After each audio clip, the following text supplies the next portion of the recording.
The Seahawks at 5 have been trying to sell the idea that they're in on the quarterback conversation. They signed Geno Smith to a new deal, but when you look at it, they could get out of it after only 1 year if they wanted to. I just don't think, as you and I have agreed in the past, they've exited a reality where it was all about the quarterback. Yeah. The last thing they want to do is undermine Geno Smith with a guy that if you take him at 5,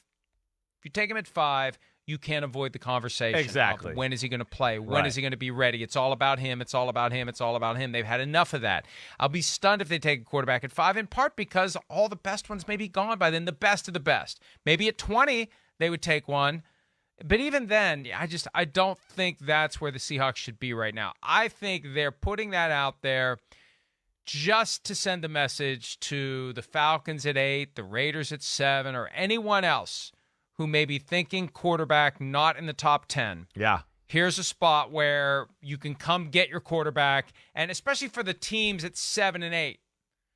Don't trade up to 6 with the Lions. Don't be calling them. You should be calling us because we may take a quarterback here and take that guy that you would pick. I think that's what that's all been about. Yeah, I don't disagree with you there. I don't. Again, I think another team where, you look at 3, 4, and 5, where I go, those are 3 GMs that I don't think would be mad about taking more picks if somebody came up and, was open for business that way.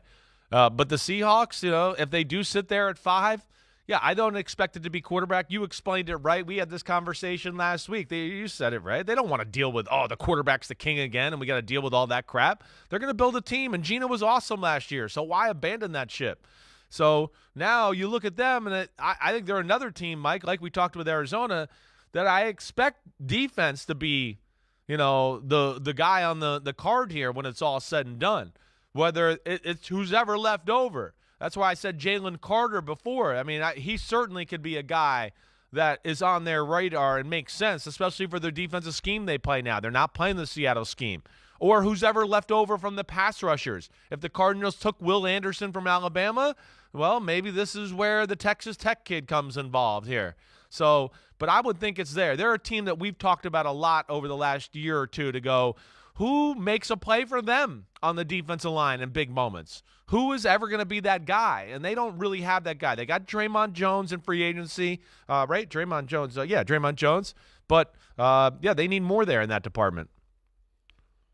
The ceiling and the floor are the 2 key factors for a draft pick, and the floor for Jalen Carter presumably is 10. Yeah. Where is his ceiling? Is 5 where the window opens on Jalen Carter? Do you see him going before 5? I think 3 could be a possibility.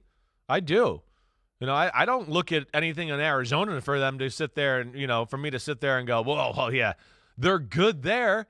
And guess who they got a Jonathan Gannon who just coached the defense with the biggest set of asses in the history of football. They all got, gigantic legs and ass. So I would think he'd be all for. He just drafted Jordan Davis last year and went, man, look at that big ass and how awesome that is. Whoa, Jalen Carter looks like that. Let me think about him too. So I think that's not a crazy possibility at all. Yeah, when Chris says biggest set of asses, he does not mean collection of undesirable personalities. He literally means the largest butts in football, and that's what it's about if you're going to try, especially if teams are going to be doing the quarterback push play. It's now incumbent on having even bigger legs and butts on your interior defensive linemen so you can push back on Well, he's got to deal with the 49ers. He's got to deal with the Seahawks and Kenneth Walker, and Pete Carroll's going to run the ball and all that. I would think, and again, he's a defensive coach. You'd think he'd want to get his defense to look good, right off the bat. Hey, this is why you hired me. I've changed this part around, and we're one of the top defenses in football. That's where I do think about that too. It's the politics and the posturing of making the new head coach look good too that the head coach wants that I think could go into that conversation as well. Hi, it's Mike Florio. Thanks for watching PFT on YouTube. Hit subscribe for the latest news and analysis from Pro Football Talk.